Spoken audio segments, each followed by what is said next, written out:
Perception is reality. That's the subject of tonight's Waters Words. There's a big problem in America that we want to address tonight.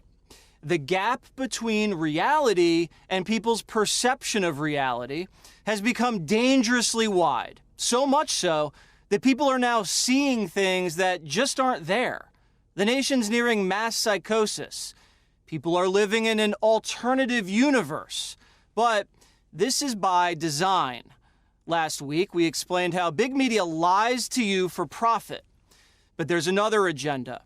The Democrat media tells lies to scare you and uses that fear to control you. Millions of Americans believe a pro-Trump mob stormed the Capitol on January 6th and murdered a Capitol Hill police officer named Brian Sicknick. This was beaten into our heads through repetition. A Capitol Hill police officer named Brian Sicknick was killed by the mob with a fire extinguisher. They beat a Capitol police officer to death with a fire extinguisher. Officer Brian Sicknick died after being hit in the head with a fire extinguisher during the fight. He died at the age of 42 after he was bludgeoned with a fire extinguisher. The truth of who murdered Officer Brian Sicknick, Trump supporters. 2 days after the Capitol siege, the New York Times ran this headline. He dreamed of being a police officer, then was killed by a pro-Trump mob. But the pro-Trump mob didn't kill anybody. Capitol Hill police officer Brian Sicknick died of natural causes. The chief medical examiner for Washington, D.C. this week ruled that Sicknick suffered a stroke a day after the riot.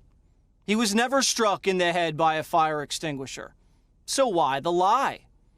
The initial autopsy found no blunt trauma to the head. Nobody came forward on the record to the Times or anyone else claiming the officer was killed by a fire extinguisher. Sicknick's own family begged the press to stop running the story because he called them the night of January 6th and told them he was fine. But the Democrat media needed the lie to scare you about a murderous mob of Trump supporters. Remember, without the Capitol Hill police officer, the only ones killed that day were 4 Trump supporters. Democrats in the media faked the murder of a Capitol Hill police officer and used it in the official record of President Trump's impeachment trial in the Senate. Joe Biden himself got in on the lie. Let me begin by expressing my deep sympathy for the family of Capitol Officer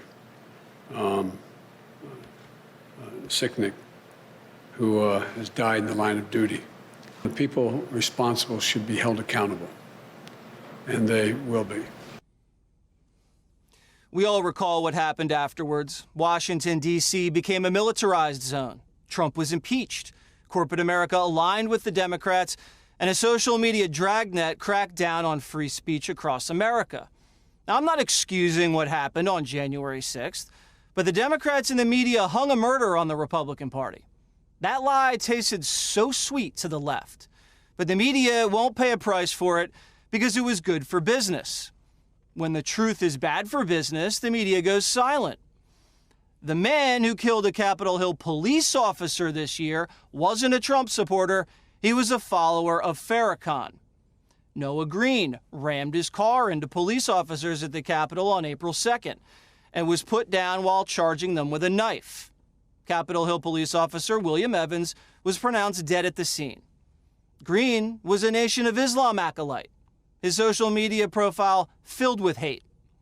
Maxine Waters, James Clyburn, President Barack Obama, all photographed getting chummy with Farrakhan. The media didn't hang a murder on Farrakhan and make the Democrats accessories.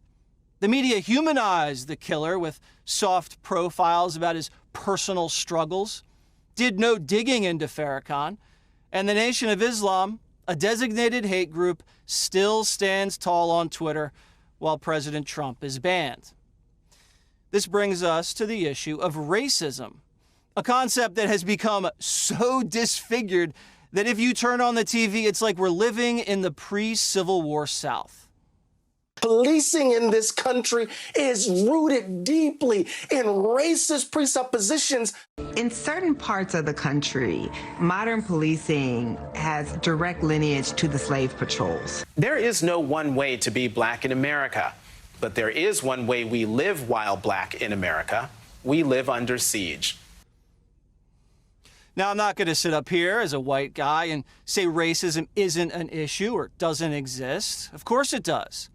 But there's a misperception that racism is everywhere, even as the facts tell a different story. In fact, America has never been less racist than it is today. Attitudes about housing, equality, mixed marriages, discrimination, hiring, language itself. These attitudes have never been more open-minded than they are in 2021. In the last 20 years, race relations have been positive, hovering around 70%, blacks and whites saying they're good. That is until around 2014, when the perception of race relations started to decline a little. This is precisely the moment social media exploded. Black Lives Matter came onto the scene, and the Ferguson effect took hold. Police officers pulling back, and inner-city crime spiking. The Democrat media plays a massive role exploiting the racial divide. The perception of race relations also started to deteriorate just at the exact same time the New York Times began identifying a person's race in their news articles. So-and-so, who is white, or so-and-so, who is black. These racial attributions at the time spiked in 2014, further undermining America's race relations. So when you hear the media sell a story about racist white police hunting down and murdering unarmed black men, it's important to look at the facts. And these are the facts the media won't want you to know. Last year, there were 50 million interactions between police and suspects, and 10 million arrests last year. Now, out of all of that, 18 unarmed black Americans were fatally shot by police, and 24 unarmed white Americans. Police have killed more unarmed whites than unarmed blacks, and that's true so far in 2021 as well. An unarmed black American who a police officer makes contact with has a 0.000036% chance of being fatally shot. A study by the Manhattan Institute shows a majority of black Americans and white liberals believe young black men are more likely to be shot dead by police than die in a traffic accident. And that couldn't be further from the truth. They're much more likely to die in a traffic accident. So, how did our perception of reality get so off base? Because the media uses racism to sell fear. A scared population can be controlled. The more the Democrat media can make black Americans fear whites, police, and Republicans, the more likely it is for black Americans to vote Democrat. And when police, Republicans, and white Americans are constantly being called racist for no reason whatsoever, that's scary. Nobody wants to be called racist. It's the worst thing you can be called in America. That freezes you with fear. You shut your mouth and you give in. That's how the Democrats divide and conquer. Make blacks afraid of whites and make whites afraid of being called racist. The media tells black Americans that Joe Biden is their savior, and anybody who opposes Joe Biden is a racist. But the biggest lie the media told about Joe Biden was that he's a moderate. Joe Biden is who he is. He is a doddering, moderate senator from the state of Delaware. I think that Biden himself is moderate enough. There is often a disconnect between Biden's moderate approach and the more progressive wing of the party. Despite President Biden's moderate tone there, it's going to be an all-out war. Nothing to fear at all about Biden, the quiet, moderate unifier. Has there ever been a more striking disconnect between a politician's brand and his actions?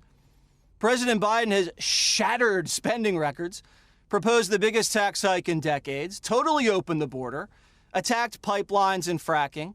He's forcing biological boys into girls' sports, calling America racist, and now flirting with reparations and nuking the filibuster. But the media doesn't cover Joe that way. They just say Biden is to the right of the squad, even though everybody's to the right of the squad. Being a little right of the squad doesn't make you a moderate. It just makes you a little less crazy. It's difficult for casual news viewers to see Biden clearly when the media romanticizes his mediocrity. 59% of Biden's coverage so far has been positive. A stark contrast to the coverage of Trump's first 100 days, which was 89% negative. Powerful corporate media is branding Biden as a popular moderate. And in return, Biden's taking a softer stance on China, opening our southern border to cheap labor, and sending big business hundreds of billions in fat federal infrastructure contracts so they can go green. Meanwhile, the mainstream media attacks any obstacle to Biden's second term. Despite a ballooning crisis in his state, Florida Governor Ron DeSantis has consistently downplayed the coronavirus. And while the governor buried his head in the sand, residents throughout the state took to the beaches to celebrate the holiday weekend. You can see that people are shoulder to shoulder. They are not social distancing. I'm upset with the government, with Governor DeSantis for not waiting until after spring break, not wait to start opening it up. But the media is having a hard time reconciling the science with the politics. Finally, the Washington Post forced to admit, a year into the pandemic, it's even more clear that it's safer to be outside. Dozens of studies have shown coronavirus is killed by exposure to sunlight. So why do the Democrats and the media continue to force Americans indoors? So they keep ordering packages from Amazon and watching Netflix? It keeps big business thriving, but the mom and pop shops, they stay closed. And it justifies the Democrats' emergency spending. Again, fear gives Democrats more control over your lives and the economy. Gallup found that liberals are incredibly misinformed about the dangers of coronavirus. A huge chunk of them believing that large numbers of children are dying and hospitals are overrun, which is why they've kept schools closed. That misperception allowed politicians to send billions to the teachers' unions, money that'll be sucked dry by graft. And now that people are being vaccinated, Fauci's still telling us to double mask and not eat at restaurants. And the chance of catching COVID after being jabbed is 0.01%. You have a higher chance of being struck by lightning. But Americans are still living in fear.